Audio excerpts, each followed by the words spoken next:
inni harka kee keessaa maal inni mauleedhaa jedhe Musee yeroo sanaa inni harka kee keessaa maal inni gaafa jedhu gara waldaatti erguuf utuu hin ta'in gara mootiitti erguudhaaf nuyi moototatti hin ergamne waldaatti ergamne ulee jechuun dhaabbata jechuudha ulee jechuun itti hirkifachuu jechuudha ulee jechuun akka aadaa keenya aadaa Oromootti immoo milikkita jechuudha ay aadaa Oromoo keessa uleen hin jiru naa jettan waa xinnoon gabaabsee dubbadha bara moobaayiliin hin jirre bara Oromoon intala isaa ilma isaa fuusisuudhaaf jedhu wal fuusisuudhaaf jedhu ulee fudhatee dhaqee balbal dura kaa intalli maaliif jaarsa akka dhufe hin beektu dhagaartu jiran jaarsi abbaan intalaas hin beeku intalli akka dhuftuutu ulee irra tarkaanfannaan intalli sun sirrii miti gajjettee fuutee jennaan bakka amanaan qabdi intalli sun safuu beetti gajjettee jedha nama ulee qabuuf bofi ciniinu hin dhagaamaay namni ulee qabu dukkana sodaatu ulee jechuun meeshaa lolaa jechuudha Waaqayyo Museetti gaafa mul'ate bara'aa tokko miidiyaan keessatti Musee iddootti dhaabattu iddoo qulqulluudhaa jedheen garuu ulee kee gati hin jenne caammaa kee baasee uleen kun hamma balbala Fariyoonitti adeemte gaafa du'e Museen gabaabseen dubbadha caammaa sana hin bifne surree sana hin bifne jaakettii sana hin bifne uleetti fuudhee Iyyaasuutti kenne sarka kee keessaa Iyyaasuutti naa kenni jedhe meegaa amantootatti maal laanna maaltu harka keenya keessa jira maal mee mootummaan dirqama utuma caafan dubbisini ji'a tokkotu walirraan kutin lallabiyoon nuun jedhe maal lallabna ummatatti nami tokko saba qabatee wangeelan qabu nami tokko moo wangeela qabaa saban qabu harka qabna harki keenya irdaata barbaade fakkeenya tokko naasiitti dubbadhee amantootarraa amma amantooti baay'ee dadhabaniiru amantoonni keenya baay'ee dadhabaniiru mul'atan laannuuf birriirraa fuuna mul'atan laannu birriirraa fuuna kennaa jaalalaa kennaa asraata kennaa mana jaarraa kennaa waan hundumaa harkaa fuuna tajaajiltooti harki duwwaadha amantoonni harkaa guurra macaafni qulqulluu maal jedhaa akka kennitan itti fudhattuu jedha ameen jedhaa yaa kaati garuu hin kennan malee hin fudhanne asii waan arganne achii waa argadhe malee kanaaf dubbii bareechuudhaaf Waaqayyo guddisee yaaduudhaaf Waaqayyo harka kee keessa maaltu jira kan nama dhibu keessaa ulee jira jennaan ulee kee lafa buusi jedhe lafa buufnaan bofa ta'e jedha Museen waanuma lafa buusee baqateedha hiixadhu eegeesaa qabii jennaan harka isaa keetti deebi'ee ulee ta'ee jedha yeroo ulee ta'es harka Musee jira yeroo bofa ta'es harka Musee jira harka kee keessa maaltu jira uleen kun bofa ta'uudhaafis Musee harkaa bu'ee ulees deebi'ee ta'e milikkitan qabnu nuti dhaloonni si'ana kanaaf tokkoffaa irratti harka kee keessa maaltu jira namootatti maal laanna moototatti maal laanna mee paasteroonni ergamoonni tajaajiltoonni kottaa worshipii tokko geggeessaa kottaa barsiisaa tokko kennaa innaa jedhan maalitti laanna harka keenya keessa maaltu jira waan harka keenya keessa jiru milikkita qaba inni lammaffaan harkuma kee bobaa kee jala kaayee amma moo ulee miti harka kee bobaa kee jala kaayee jennaan harkumti isaa deebi'ee lamxii ta'ee jedha lamxaa miti lamxii ta'e waan Waaqayyo Museedhaan kana godhu ulee bofa godhe jechuun seera Fariyoon keessatti armaan isaanii bofa yoo bofa arge malee namanu waan nama amansiisu harka keenya keessa jira aadaadhuma jaraa keessatti armaa isaaniirra bofa jira wanti amantoota amansiisu wanta Ayzaabii amansiisu akka Ayzaabiin lafa nuu kennu kan godhu akka namni makiinaa nu bitu kan godhu harka keenya keessa waa jira Fariyooni utuu Museen bira hin ga'in Waaqayyo Musee barsiise utuu Museen Fariyoon bira hin ga'in mana sana keessa chaappaa isaaniirra kan jiru maayitaba isaanii akka armaa bofaa ta'e barsiise kanaaf maayitabni Fariyoon harka Musee jira waan ta'eef hin sodaatu lama harka kee kana bobaa kee keessa kaayee bobaasaa keessaa fuunaan lamxii ta'e dhukkubni biyya sanaa Waaqayyo lamxiidhaan isaan rukuteedha kanaaf ulee bofa ta'u harka Musee jira lamxiin harka Musee jira Fariyoon tokkitti dhaqee muudhaam kanaaf iyyuu harka keenya keessa maaltu jira maaloodha harka keenya keessa kan baannee jiru wanti nuti baannee jiru namoota godhee namansiisa wanta Museen godhe Fariyoonis godheera mana mootummaattis caalaa adeeme ulee Museedhaa bofni liqimse garuu uleedhuma ta'e harka Museetti dacha'e amma kanaaf maal goone nu liqimse waldaatu nu liqimse uummatatu waan jennu wallaalle lallaba qabaan jennu maalan lallaba jennee cannaqamna kaampaanii waaqayyoo keessan jirru akka nama birrii baankii irraa fuudhee bu'aa dhabee taane kanaaf harka keenya keessa maaltu jira yeroo tokko naadha manaa koo wajjin mana oofcoo dhaqe isa mana oofcoo dhaqe isinitti machuu miti takkaa dhaqee hin beeku waan miraakiliin arge haddaraashaa tokko keessa oofcoo sadii jira oofcoo minaanii oofcoo barbaree oofcoo kiikii baaqilaa kaakka'u namni sadanuu harka keessa kaa'atanii taa'u xaafiin maal ta'a biddeen ta'a barbareen kiikiitti naqama addaraashii tokko sadan tokkummaadha waldaa keenya keessa raajiin laman jiru warri miidiyaa banatan nama tokkon guddisan akkuma suuqii ofii dhaabata tokkitti san harka keessaa qabaka yoo zawudeen du'e raajii biraan hin jiru amantoota barkaan qabnu guddimnee tajaajiltoota barkaan qabnu gaangoo taane gaangoon ba'aa baata malee dhalan qabu irraan deebi'aa gaangoon hin dhalu garuun baata amma dhumaatti harka keenya keessa maaltu jira gaangoon ba'aa baachuudhaaf humna harree gararraa qaba dhala dhashuudhaaf garuu gadameessi harreen qabdeen qabu humna ba'aa qaba malee humna dhashuun qabu waldaan si'anaa humna dhashuun qabdu awultiin hin guddatu ijoollee awultii taane awultiin awwaalcha nama tokkooti waan ta'eef footoon namichaa tura jira bokkaanis itti roobee aduunis itti ba'ee hin dhalu awultiin kanaaf awultii taane harka keenya bobaa keessan keenye utuu harki keenya bobaan lixin tajaajilatti ka'e milikitaan hin baane inni harka kee keessa hojii hojjeta ameen jedhaa yaa kaati hojii hojjeta harka kee keessa hojii hojjeta ifa manaa godhaa dogoggoran arge ta'een beeku namoonni harka malee dhalatan miillaan muka waqaran jiru nagaama inni kun kennaatuun ta'e shaakalaan namicha harkaan qabne namni biraan pileenii kan oofan jiru makiinaa kan oofan jiru muka kan waqaran jiru biyya Oromiyaa kana keessa jiru kun maal qabannaa jettan iddoo akka miila qabu garuu waa ofirraa baasuu hin danda'an harki barbaachisaadha birrii miliyoonii tokko kiisii keessa sii kaa'anii fudhadhonnaa jedhanii miliyoonii kiisiitti baattee nama hojii hin qabneedhati irraan deebi'aa birrii miliyoonii tokko kiisii keessa sii kaa'anii fudhadhuu nyaadhu yoo siin jedhanii miliyoonii tokko kiisiitti baattee hojii hin qabdu ati miliyooniin kiisiisi jira harkatu hin jiru waan ta'eef attamitti fuuta nama harka qabu dhattee barbaadda miliyoonii tokkoon boorsaatti baadhanaa baasi jetta ummata kana tajaajiluuf harki barbaachisaadha waldaa ijaaruuf harki barbaachisaadha barachuuf harki barbaachisaadha of bareechuuf harki barbaachisaadha miiccachuuf harki barbaachisaadha kanaaf harka keessan keessa maaltu jira inni harka keessa hojii jalqabeera nama si bukkee jiru ija keessa laaliiti waan si gaafadhaa inni harka kee keessa hojii jalqabeeraa dhaloonni keenya macaafa baatee waldaan dhufu garuu harka qaba ayzaabiin gincaatii baattee deemti mee nama macaafa baatee waldaa dhufu ilaala hin jiru mee mana barcaa mura ka hundumtu caatii baatee deema saayitii isaa beeku inni caatii baatu hin qaana'u inni macaafa baatu hin qaana'u bineensan dur beeku sunitti muu lafa makiinaatti nalanneen gajjalaatti dhaladhe waan ta'eef jaldeettiin ilmoo ishee boqqolloon laattu garuu harman laatti harma waaqayyoo si uume boqqolloo immoo gaafa guddattu ati nyaadhuudha dafqee bulaadha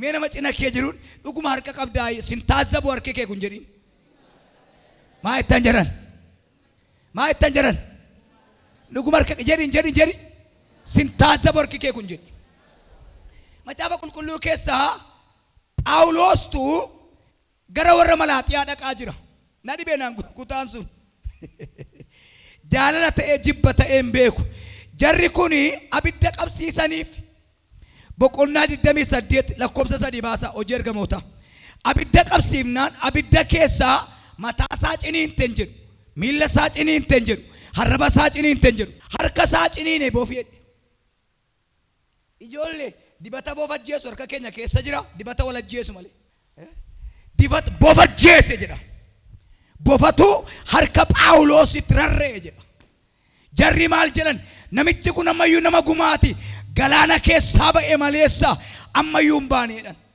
battana waa lama haasa'an yeruma sana waa lama haasa'an mee harka keessa maaltu jira Phaawulos hanxaxii qabaa tokko ammaaree ibiddatti nagnaan bofni hadhaa qabu tokko qoraanicha keessaa oo abidda utuu baqatu harka Phaawulos hin ciniine. Boofni hadhaa qabu tokko harka Phaawulos ciniine inga humni bofa arrabasaati. Malkiinsaa qabeenyaansaa malkiisaati. Ciniinee fiigeen jedhu ciniinee rarree jedhu hirrarree jechuun hin qabame jechuudha. Amma dhuguma qabameeraa boofni harka keenyatti. Seexana biyya Itoophiyaa isinitti mu yeroo dheeraa dhiisiisaa ture waan ta'eef an dhaabadhee naa iyyeen beeku. Ani iyyeen iyyisiisa. Ana dura iyyaa seexanatti itti aanee iyya. Isa iyyinee iyyisiifnutu dibata qabna jennaan. Jalqaba iyyinee iyyisiifna. Utuu harka keenya keessa waa jiraate inni bofa rarraase ameen jedhaa iyyaa kaate. Ayizaabii irraa seexana iyyisiisaa fida. Inni bofa rarraase ayizaabii mana caati mana raqeeti fidee dhufa. Isa waldaa keessaayyuu anan jedhan keessan hin beeku sun jalqaba iyyisiisuu dandeessu. Duraan kottuu ba'i jedhee zarii isheetti himee waan isheen hojjetaa ooltetti himee ergasii naayyiti. Isayyuu dhibba keessa dubartii tokkotiija. Kan dhiiraa limdii baay'ee qaba ni iyyuu qoosaatti. Limdii baay'ee qaba. Maaltu akkas godhe jarannaa jettan harka keenya keessaa dibata dhabna. Harka Phaawulositti rarra'ee jedha. Hin fiigeen jedhu. Hirrarra'eensaa hin qabameedha. Harka kee achi ol baasi. Harka keetti qabamee rarra'uuf. Baadiyyaatti dhalattee tonnaa ta'e ijoolleen katamaa kanan beektu. Boofni akka ciniineen hin fiiga. Fiigee biyyoo nyaata. Yoo biyyoo nyaateetu hadhaansaa kuufama. Garuu hirrarra'ee jedha. Kanaaf waldaa keenya bukkeetti mana caffaraatu jira. Bofayyuu wayya arraba amantoota keenya rarraasuu hin dandeenye nu. Irraa baasuu hin dandeenye nu. Keessaa kutuu hin dandeenye nu. Maaltu harka kee keessa jira? Waldaa sanatti milkaa'uudhaaf maaltu harka kee keessa jira? Tajaajila isaatti milkaa'uuf maaltu harka kee keessa jira? Harraba nama amma du'aa jedhani. Amma du'a namichi kun jennaan harka isaa sana bofatti abiddatti urgufee jedha. Boficha abiddatti urgufee jedha. Amma isin nuyi dhuguma harka qabna. Maaltu harka kee keessa jira ka ilaali. Dibati koo barbaachisaadha. Mee ameen jedhaa iyyaa kaati. Dibata harkaa qabaachuun ala kanatti hin argitu waan tokko isinitti hima. Buskutii. Maal jettan? Buskutiin maal keessa jira? Zayitii keessa jira. Ay buskutii. Zayitii keessa jira buskutiin. Zayitii keessa dafqee of ajjeesee ba'ee 50 saantimaan abbaan barbaade albaasaa deema. Zayitii keessaa baatilee namni ulfinatti laatu bar. Uteelallee qabu ala kaatti danfafamu. Baay'een keenya buskutii zayitii quufe taani. Harka keessan achi ol kaasaa. Baay'ee yoo sitti dhagame baay'ee gaariidha. Har'aa kaasee waan iji namaa argu harka kee keessa taa'aa.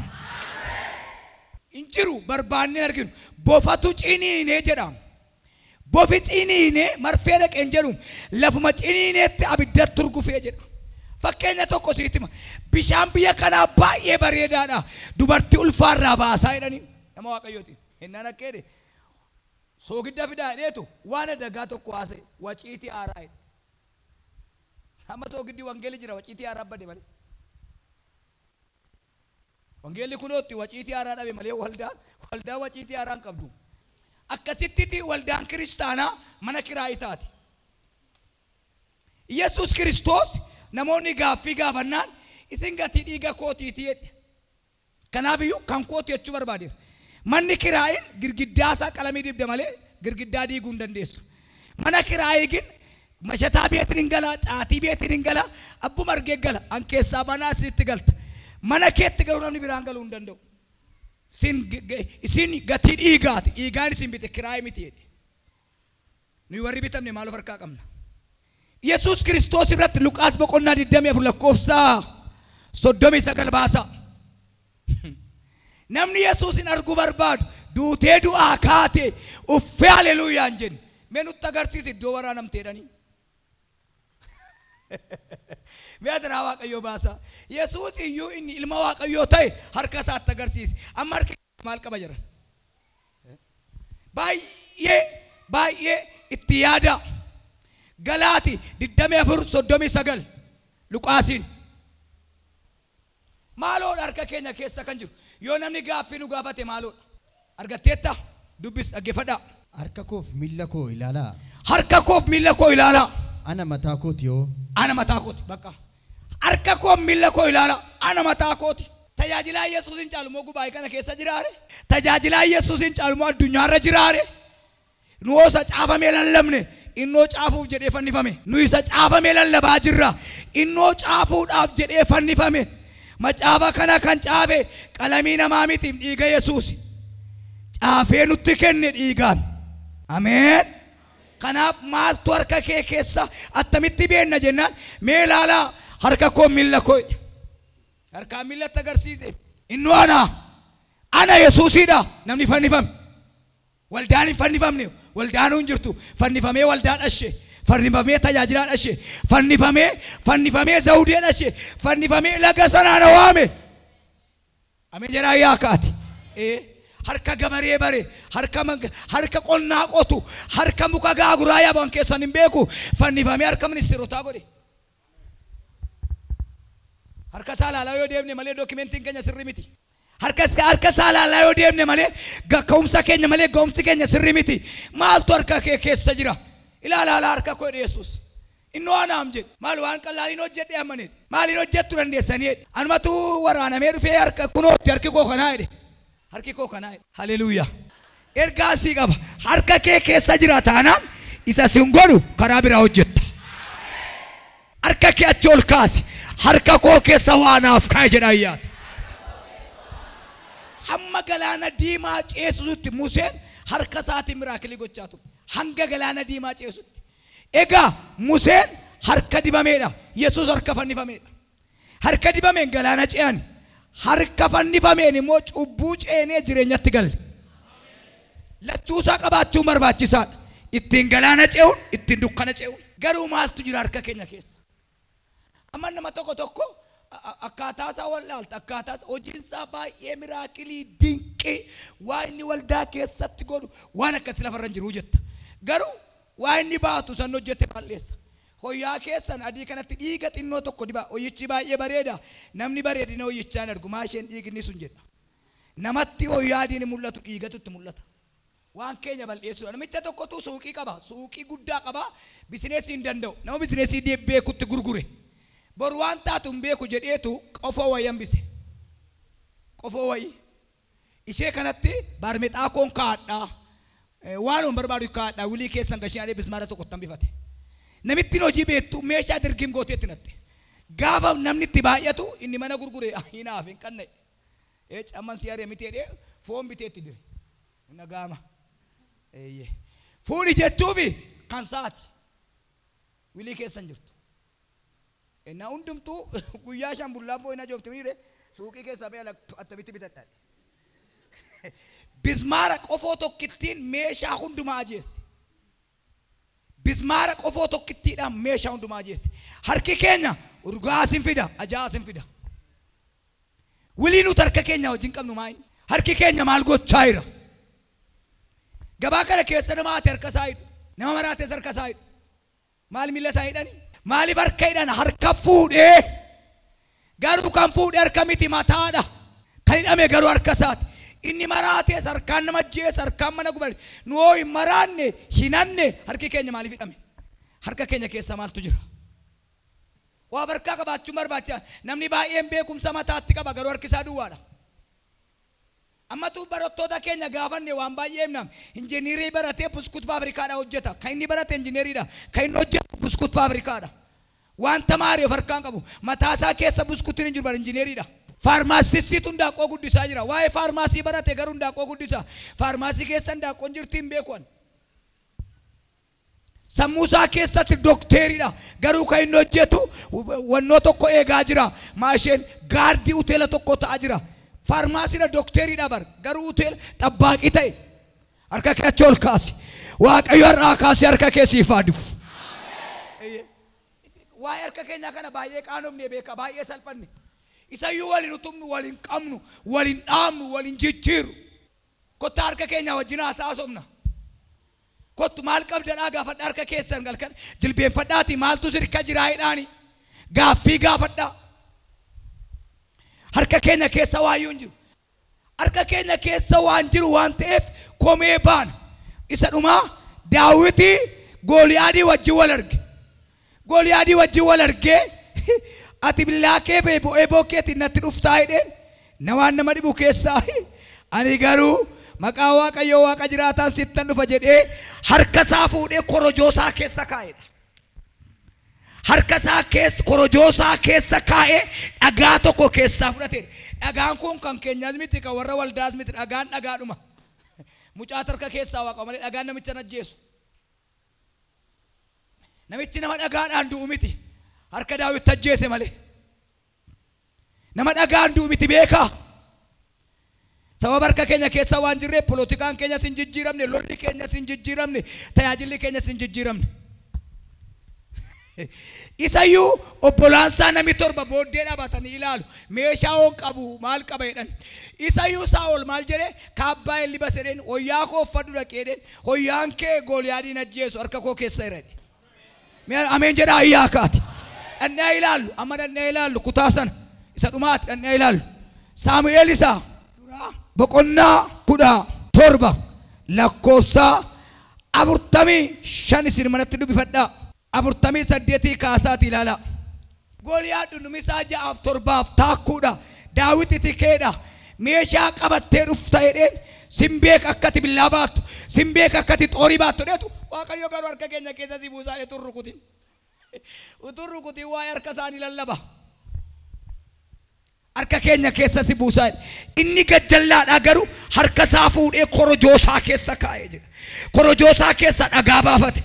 Adda isaa rukute harka kee keessa maqaa Gooftaa Yesuus xalaata kee kan qaanessu haa ta'u. Dhaggeeffadhaa. Yeroo Gooliyaad Filisxeemichi ka'ee Daawititti adeemetti Daawitis isa rukutuudhaaf ariitiidhaan gara tarree lolaatti Filisxeemichatti fiige. Achumaanis korojoo isaa harka kaa'ee dhagaa fudhatee darbatee har'a korojoo kee sitti agarsiisa. Hoo korojoo kee harka kaa'i korojoo kee. Ameen jedhaa iyyaa kaata. Hirribaa ka'e korojoo kee keessa dhagaa barbaadi. Qursii kee irratti korojoo kee barbaadi. Osiifachi deemuu dhiisii korojoo kee ilaali. Korojoo kee keessa dhagaan Gooliyaadin ajjeesu jira. Harka isaa korojoo isaa keessa kaa'e. Dhagaa fudhate. Korojoon kunoo macaamni guutee jira. Garuu dhagaa keessaa hin bahin jira. Gooliyaad waldaa keenya keessaa soddaa qaba. Nu arrabsee jiraata. Gooliyaad nutti caffara. Daawittu hin jiru. Harkatu hin jiru. Garuu korojoon kunootti. Kanaaf Phaawulos akkas jedha ani wangeelatti iyyee innumna Waaqayyooti. Mee maaltu jira harka kee keessa nama si bukkee jiru dhugumayyuu harka kee keessa maaltu jira jedhaani. Harka keenya keessa maaltu jira jira. Maaltu jira. Harka keenya keessa maaltu jira dhugumayyuu korojoo sana keessa dhagaan jira. Maaltu jira harka keenya keessa. Harka koottan si gashaa jedhee loltoota keessan jedhe hallaattota nyaata bineensota caakkaaf nan godhan dhagaa tokkittiidhaan loltoota fixa. Yoo harka kee keessa waa jiraate ati gobosiidha. Mee nama cina kee jiruun harka kee keessa maaltu jira jedhi. Ishee kana mataatti seefi waldaan hin guddattu taanaan awwiltiidha. Waldaan guddachuu qabdi. Maali suuqiin guddataa jedhamni? Manni caatii biraanchii qaba. Quxuraandi quxullitti qaba. Faarmaasiin akkas bunni jabanaayyuu quxuraandi quxullitti qaba. Harka kee keessa nana mana. Yoo dhuguma harki Yesuusii fannifameera ta'e harki kee fannoo irraa dibata argateera. Kanaaf itti yaada harka kee keessa maaltu jira? Maalan namatti agarsiisa? Yesuus harka isaatti agarsiisa. Mee matu namni waldaa kee dhufe maalitti agarsiisa? Isin meeshaa kanattu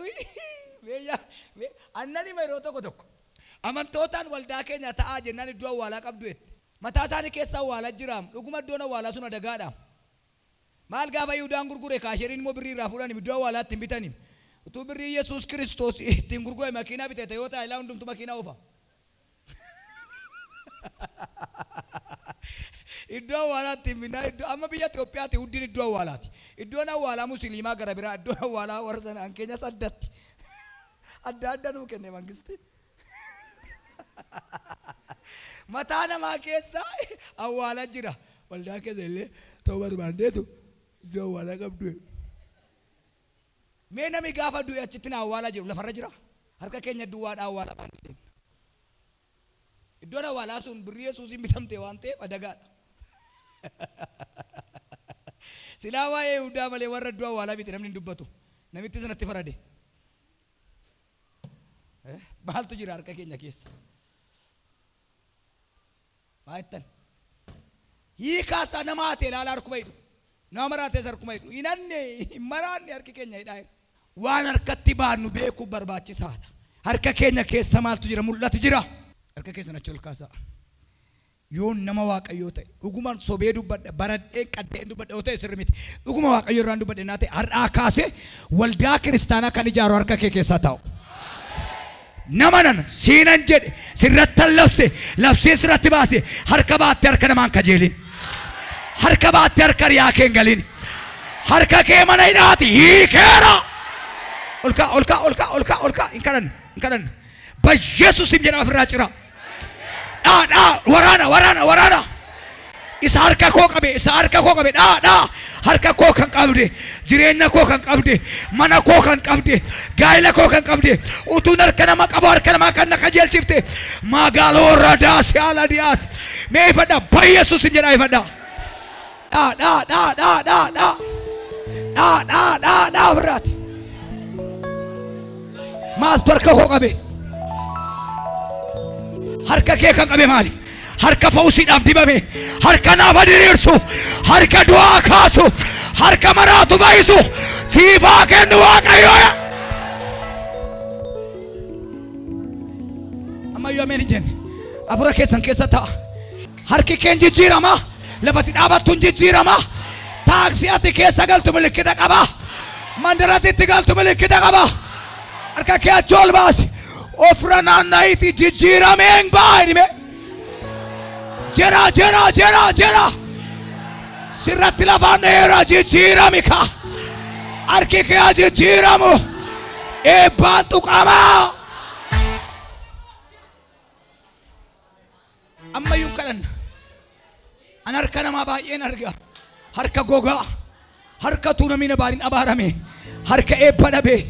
Harka hiixatee waan namaan laanne waa fudhachuu malee. Hin goyyoomin waan tokkoon sitti himaa. Inni harka kee keerraa nyaatee bare gaafa harka keerraa dhabu harka keen gargaaru. Waaqayyo waan ni jiraatan garu harka namaa keessaa si baasa. Harka riyaa kee keessaa si baasa. Harka du'a harkaa si baasa. Nagaddeen kassartu, qotteen kassartu, baratteen kassartu, dibamteen kassartu. Qayyoo harka kee dibeera.